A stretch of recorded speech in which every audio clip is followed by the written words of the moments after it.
A major mountain range begins at the southern border of the U.S. state of Texas and Mexico and stretches 1,127 kilometers southward through northeastern Mexico. Around midnight, on the eastern side of this mountain range, lies a group of caves. Below these caves, at the base of the mountains, there is a very small and isolated village, inhabited mostly by illiterate and poor farmers. On one night in May 1930, a 14-year-old boy named Sebastián Guerrero, who lived in one of these remote villages, decided to go on a hike to explore the various caves, a habit he had developed over time. There was an old legend that a hidden treasure lay buried inside these caves. It was unclear whether Sebastián truly believed the legend, or if it was simply an excuse to escape his home and enjoy nature on his own. Either way, he left home and began climbing the mountain, heading toward the caves. The entrance to the caves was about 60 meters up the mountainside, with cave mouths varying in size, some very small, others quite large, scattered over vast distances in all directions.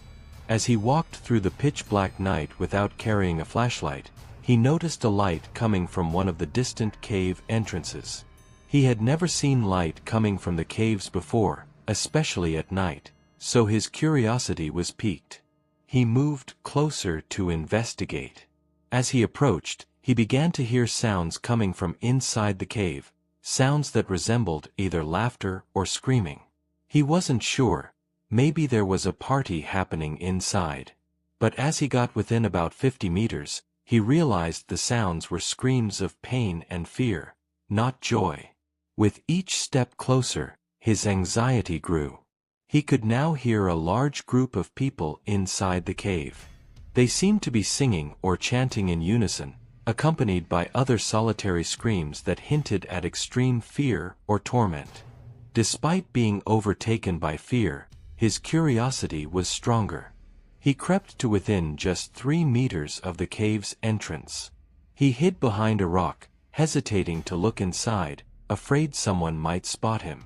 Finally, he gathered his courage, took a deep breath, and stepped out from behind the rock to approach the entrance, which was about 2.5 meters wide.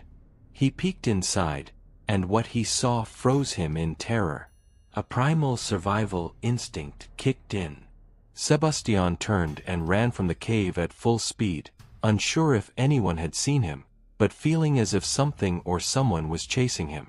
He ran like mad for about 16 kilometers until he reached the nearest police station, bursting in hysterically, drenched in sweat from fear.